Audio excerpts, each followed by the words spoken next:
Hello और welcome back to my channel. Rajasthan में vacancies आ चुकी हैं पीआरटी और टीजीटी दोनों की, और ये दो डिपार्टमेंट में आई है, संस्कृत में और आपका जनरल विभाग में। तो जो संस्कृत में है वो कम वैकेंसीज़ हैं, 187 हैं, और आपका जनरल विभाग में जो है वो आपकी 4500 प्लस 500 5000 है। तो अगर आप इंटरेस्टेड हैं फॉर्म फिल करने के लिए तो आपका चांस है नॉर्मल जो शिक्षा विभाग है उसमें फिल करने का, क्योंकि 5000 वैकेंसीज़ हैं, अच्छी वैकेंसीज़ हैं। अब यहाँ पर ये बताया गया है कि कितना मार्क्स पासिंग चाहिए, बट इससे कुछ होगा नहीं क्योंकि आपकी मेरिट तो बहुत हाई जाती है, तो इस चीज़ को छोड़ दीजिए आप। नेक्स्ट जो है यहाँ पर ये वन टाइम रजिस्ट्रेशन आपको करना है, उसके बारे में बताया गया है। ठीक है, आपकी जो मेन वेबसाइट है उसमें जाके आपको रजिस्ट्रेशन करना है एक बार, उसके बाद ही आप फॉर्म फिल कर सकते हैं। जो महिलाओं को आरक्षण है वो इसमें 30% दिया गया है। बात तो हो रही थी कि 50% होगा, बट ये 30% महिलाओं को आरक्षण दिया गया है इसमें। और जो आपके राजस्थान के हैं उनको तो नॉन क्रीमी लेयर वालों को तो और मिल जाएगा। इसमें आप लिखा हुआ है, आप डिटेल इन्फॉर्मेशन सारी पढ़ लेना। इसमें जो आपकी सैलरी है वो आपका 2 साल के बाद लेवल 10 के अकॉर्डिंग आपको सैलरी मिलेगी, और जो भी फैसिलिटीज़ हैं वो सब आपको उसके अकॉर्डिंग ही मिलेंगी। आप देख पा रहे हैं अपने सामने। उसके बाद अब आप यहाँ पे देख लीजिए कि क्या क्या आपकी क्वालिफ़िकेशन होनी चाहिए। तो जर्नल, जैसे कि आप अगर प्राइमरी के लिए कर रहे हैं अप्लाई तो डीएलएड होना चाहिए 50, और 12th में 50% होना चाहिए। लेकिन इसमें रीट आपका लेवल 1 क्लियर होना बहुत ज़रूरी है। रीट लेवल 1, इसमें सीटेट नहीं चलेगा। सेम अगर आप आपका टीजीटी के लिए फॉर्म फिल कर रहे हैं तो रीट लेवल 2 यानी कि जो 6 to 8 वाला होता है वो आपका क्लियर होना बहुत ज़रूरी है।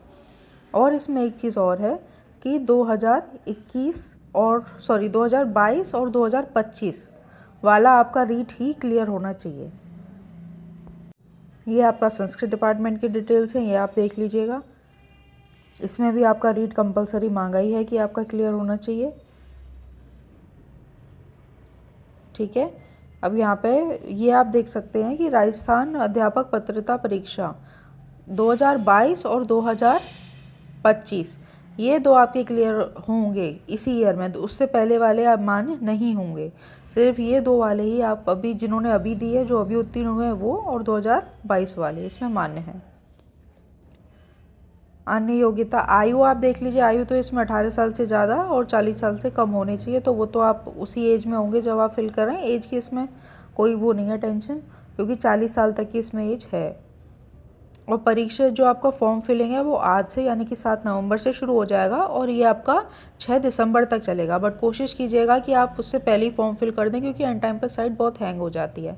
और जो इसका पेपर है वो आपका 17 जनवरी से 21 जनवरी के बीच में हो जाएगा, और इसका एडमिट कार्ड एक हफ्ता पहले जैसे कि आता है उसी तरह से आपका आ जाएगा। अब इसमें वही है कि आपको अच्छे से फॉर्म फिल करना है। पेपर जिस पे आप सिग्नेचर अपलोड करेंगे वो प्लेन वाइट पेपर होना चाहिए, फ़ोटो आपका ब्लर नहीं होना चाहिए। यही सब इसमें डिटेल्स आपकी दी गई हैं, और एक बार आप चेक कर लीजिएगा कि फाइनल सबमिट हुआ है या नहीं फॉर्म। ठीक है, उसके बाद आपका जो पेपर है वो आपका OMR टाइप होगा। ठीक है, तो जो आपका एग्ज़ाम है ये देख लीजिए आप अपने सामने। 300 मार्क्स का आपका पेपर होगा, एक ही पेपर होगा 2.5 घंटे का। 150 उसमें क्वेश्चन होंगे। OMR पेपर होगा, लेकिन इसमें नेगेटिव मार्किंग है 1/3 की, तो इस चीज़ का आप याद रखिएगा। अब यहाँ पे इसका सिलेबस है आपके सामने। राजस्थान की भौगोलिक, ऐतिहासिक और सांस्कृतिक ज्ञान, राजस्थानी भाषा। अब आप राजस्थान का एग्ज़ाम दे रहे हैं तो वो उसके रिगार्डिंग ही आपसे पूछेगा। 100 नंबर का है, अच्छी खासी राजस्थान की GK GSS में। ठीक है, ये देखिए, हिंदी 10 की, इंग्लिश 10 की, मैथ्स 10 की, और फिर सामाजिक विज्ञान 10 का, सामाजिक अध्ययन 10 का। फिर आपकी पेडागोजी टाइप आ जाती है, जो कि हिंदी की 8 नंबर, इंग्लिश की 8, मैथ्स की 8, सामान्य विज्ञान की 8 और सामाजिक अध्ययन की 8। और फिर ये आपका पेडागोजी सेक्शन 20 नंबर का, और ICT यानी कंप्यूटर 10 नंबर का। राजस्थान में सेम यही है, बस वहाँ पे हिंदी, इंग्लिश, मैथ्स कुछ नहीं, उसकी जगह पे आपका संस्कृत लैंग्वेज है। संस्कृत डिपार्टमेंट है तो संस्कृत लैंग्वेज आपको आनी चाहिए, तो इस वजह से वहाँ पे 50 नंबर की आपकी संस्कृत लैंग्वेज है। उसके बाद संस्कृत लैंग्वेज 40 नंबर का, मतलब उसकी संस्कृत की एक तरह से पेडागोजी वो 40 की है। बाकी इसमें ICT और पेडागोजी सेम है। 5 इसमें एक चीज़ याद रखिएगा, आपके 5 ऑप्शंस आते हैं। मोस्टली पेपर में 4 ऑप्शन होते हैं ABCD, यहाँ पे E ऑप्शन भी होता है। वो किस लिए होता है कि अगर आपको कोई भी टिक नहीं करना है ABCD तो आप ब्लैंक नहीं छोड़ेंगे, आप उसे E को क्लिक E पे आप सर्कल करेंगे और सर्कल डार्क करना। अगर आप नहीं करते हैं उसको तो आपका वो रिजेक्ट हो जाएगा, वो आपकी कॉपी चेक ही नहीं होगी। तो इसीलिए अगर आप 4 ऑप्शन में से कोई एक ऑप्शन नहीं टिक करें चारों में से तो आपको E ऑप्शन ज़रूर क्लिक करना है।